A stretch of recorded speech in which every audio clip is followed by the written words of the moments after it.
We've been learning about monosaccharides, and that mono means one. So by that we mean one ring. But now we're going to start to make our molecules a little bit bigger. And so on this page, we're going to learn about disaccharides. Di means two.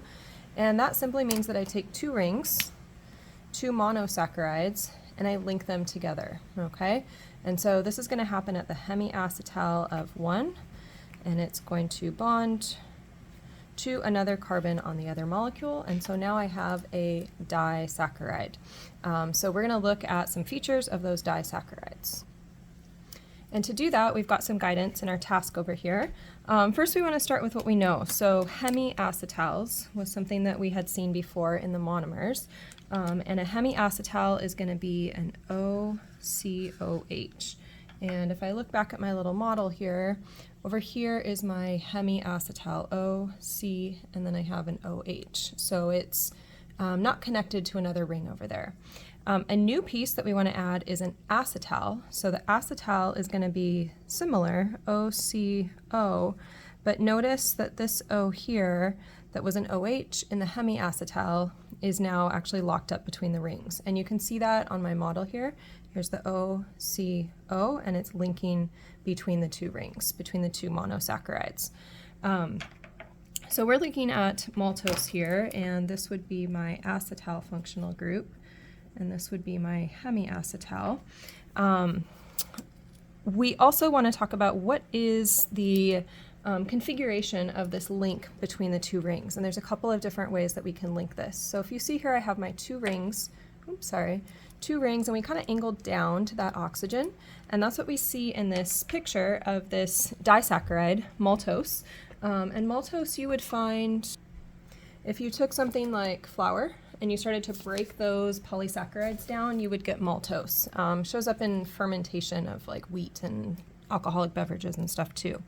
But here we want to label the glycosidic bond. So the glycosidic bond is going to be for us the same as the acetal. So if we want to label this using numbers and Greek letters, that's going to tell us what the orientation of it is. So first I'm going to star the anomeric carbon here. If you remember, that's the carbon in between the oxygens.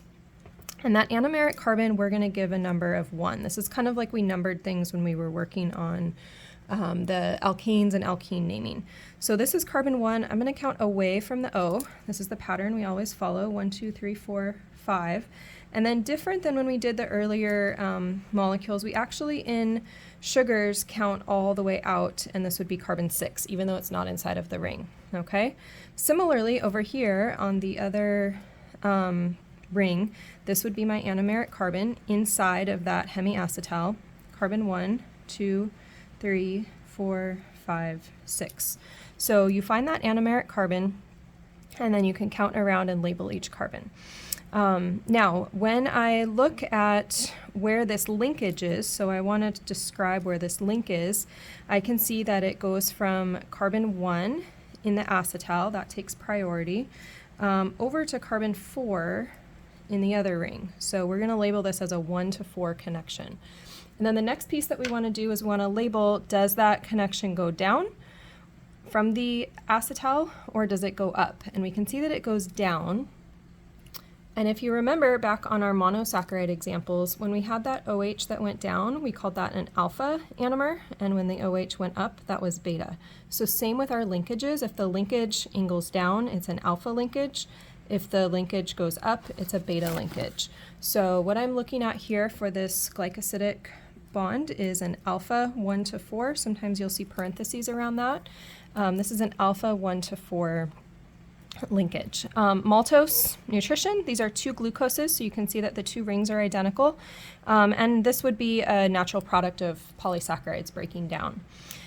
So that is our first task. Now on our second task, let's move down here. Actually, no, first we'll look at these other disaccharides here. So a couple other disaccharides that are very common, really just kind of know these three. Lactose you're going to find in milk and other dairy products, so milk sugar. And this would not be able to be hydrolyzed if you don't have the right enzymes. So if you're lactose intolerant, you probably don't have the enzymes to break this glycosidic bond. So on this structure, we can do the same thing. I'll get you started, but same tasks as we worked on over here. So finding that hemiacetal, finding the acetal, and then numbering your rings and using Greek letters. Now I want to draw your attention to this glycosidic bond here. So hopefully you can see that this has a different orientation than this one does. So this was our alpha linkage between the two rings, but instead, if this was a beta linkage, then I'm going to take this and connect it up here. And so now you can see, I lost a fragment there, but now you can hopefully see that from one ring to the next ring we go up, and that is our beta linkage, where I'm going up to the next ring. So we know that once you figure out this linkage, it's going to be beta, and your job is to figure out the numbers. For sucrose, finally, sucrose would be your table sugar, which is what you buy at the store, granulated sugar.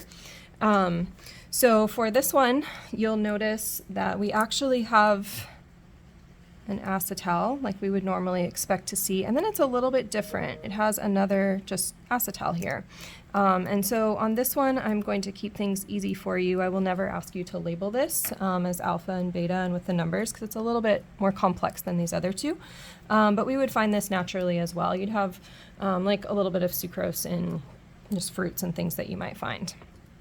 So those are some examples of disaccharides. Let's take a look now at, once I eat those and I want to break them apart, what's that going to look like? So we've got hydrolysis of a glycosidic bond being a synonym for this acetal functional group. So we don't have the tasks written out here, but if you can remember what we've done with reactions in the past, we're going to look for that functional group that's going to break. And in this case, I really want to focus on this acetal, and specifically on that oxygen there, okay? So when I've got this linkage, I want to be able to take my two rings and break them apart, all right? So we're gonna bring in some water like we did in our other hydrolysis reactions. And really the most important piece in these hydrolysis reactions is not to think about where does the H go, where does the OH go, but to think about at this linkage, which is right here, at this linkage I end up with an OH on both sides, and I preserve the orientation. So notice these are both angled down, okay? So if I hydrolyze, because I have water and an enzyme, I'm gonna break that. And then I'm going to add an H from my water and an OH on the other side. And so hopefully you can see now I've got my same two rings, orientation pointing down, and they both have OHs. Okay, so let's take a look at what that would look like if I wrote it on paper. You want to copy really carefully. So I've got this hexagon with an O. I'm going to go down, and what I showed you was I added that H on. And then I read these out to myself, down, up, down, up. All right, so that would be our first sugar. And then separate second sugar, also still pointing down, so I've got an OH. We always want the O's to be what's connected to the bond to carbon. So I've got, again, a hexagon, and then down, down, up, stays down, and CH2OH, all right? Just a note on these OHs, again, I want the carbon connected to the oxygen, but I could write that in the opposite arrangement. I could write HO instead, as long as that bond is going to the oxygen, doesn't matter, okay?